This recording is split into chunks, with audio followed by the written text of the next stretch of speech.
നിങ്ങൾ ഗൂഗിൾ തുറന്നിട്ട് നാളെ മഴയുണ്ടോ വെയിലുണ്ടോ എന്ന് ചെക്ക് ചെയ്യുകയാണെങ്കിൽ, ഇൻഫാക്ട് ഇന്ത്യയുടെ ഏത് ഭാഗത്തുനിന്നും ഏതൊരാളും വെതർ ചെക്ക് ചെയ്യുകയാണെങ്കിൽ അവരെല്ലാവരും കടപ്പെട്ടിരിക്കുന്നത് ഒരേ ഒരാളോടാണ്, കേരളത്തിൽ നിന്നുള്ള അന്നാമണി എന്നുള്ള വനിതയോട്. This is the legendary story of the weather woman of India, Anna Mani. 1918 തിരുവിതാംകൂറിൽ ജനിച്ച അന്നാമണി അവരുടെ കുട്ടിക്കാലത്ത് തന്നെ സയൻസിൽ വളരെ താല്പര്യം കാണിച്ചിരുന്നു. മദ്രാസ് പ്രസിഡൻസി കോളേജിൽ നിന്ന് ഫിസിക്സും കെമിസ്ട്രിയും പഠിച്ച ശേഷം അവർ നോബൽ ജേതാവായ CV രാമൻ്റെ അണ്ടറിൽ ബാംഗ്ലൂരിലുള്ള ഇന്ത്യൻ ഇൻസ്റ്റിറ്റ്യൂട്ട് ഓഫ് സയൻസിൽ വർക്ക് ചെയ്യാൻ തുടങ്ങി. സ്പെക്ട്രോസ്കോപ്പി മുതലായ ഏരിയകളിൽ അവരുടെ വർക്ക് കണ്ട് CV രാമൻ അവരെ PhDക്ക് നോമിനേറ്റ് ചെയ്യുകയുണ്ടായി. എന്നാൽ ചില സാങ്കേതിക കാരണങ്ങൾ കാരണം അവർക്ക് PhD ലഭിക്കുകയുണ്ടായി.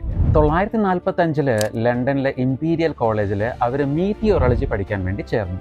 അവിടെ നിന്ന് പഠനം പൂർത്തിയാക്കി 1948 കൂടി ഇന്ത്യയിൽ ഇന്ത്യൻ മെറ്റീരിയോളജിക്കൽ ഡിപ്പാർട്ട്മെൻറ്റിൽ അവർ സേവനമനുഷ്ഠിക്കാൻ തുടങ്ങി. സ്വാതന്ത്ര്യാനന്തര ഇന്ത്യയിൽ വലിയൊരു പ്രശ്നം എന്ന് പറയുന്നത് കൃത്യമായിട്ടുള്ള കാലാവസ്ഥാ പ്രവചനമായിരുന്നു. നോക്കൂ, അന്നത്തെ കാലത്ത് ഇമ്പോർട്ട് ചെയ്ത ഉപകരണങ്ങൾ വെച്ചാണ് കാലാവസ്ഥ പ്രവചിച്ചിരുന്നത്. ഈ ഉപകരണങ്ങളൊന്നും നമ്മുടെ ഇന്ത്യയുടെ ലോക്കലായിട്ടുള്ള പരിസ്ഥിതിക്ക് പറ്റുന്നതായിരുന്നില്ല. അതുകൊണ്ട് തന്നെ പല സമയത്തും കാലാവസ്ഥാ പ്രവചനങ്ങൾ പൂർണ്ണമായിട്ടും തെറ്റുമായിരുന്നു. ഇവിടെയാണ് അന്നാമണിയുടെ കോൺട്രിബ്യൂഷൻ. അവർ തൻ്റെ അറിവും കഴിവും ഉപയോഗിച്ച് ഇന്ത്യയിലുടനീളം ഈ കാലാവസ്ഥാ ഉപകരണങ്ങൾ സ്ഥാപിക്കുകയും കാലിബ്രേറ്റ് ചെയ്യുകയും ചെയ്തു. അവരുടെ പ്രത്യേകത എന്ന് പറയുന്നത് ഈ ഉപകരണങ്ങളെല്ലാം ഡിസൈൻ ചെയ്തതും ഡെവലപ്പ് ചെയ്തതും ടെസ്റ്റ് ചെയ്തതും എല്ലാം ഇന്ത്യയിലായിരുന്നു.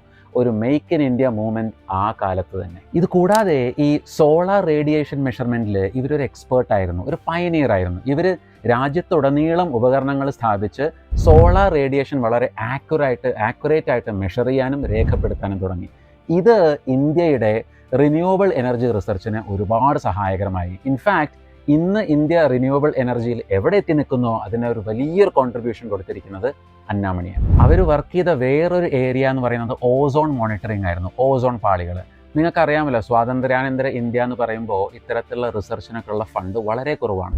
എന്നാൽ തദ്ദേശീയമായി വികസിപ്പിച്ചെടുത്ത ഈ ഉപകരണങ്ങൾ വെച്ച് അവർ ഓസോൺ കോളം മോണിറ്ററിങ് രാജ്യത്തിലുടനീളം ഇങ്ങനത്തെ ഇൻസ്ട്രുമെൻ്റ് സ്ഥാപിച്ചുകൊണ്ട് വളരെ ആക്യുറേറ്റ് ആയിട്ട് അവർ ചെയ്തു. ഇന്ത്യൻ മെറ്റീരിയോളജിക്കൽ ഡിപ്പാർട്ട്മെൻറ്റിൻ്റെ ഡെപ്യൂട്ടി ഡയറക്ടർ ജനറലായിട്ട് വിരമിച്ച ശേഷവും അവർ ഒരുപാട് സംഭാവനകൾ സോളാർ എനർജി, വിൻഡ് എനർജി ഇതിൻ്റെയൊക്കെ റിസർച്ചിലേക്ക് നൽകിപ്പോകും.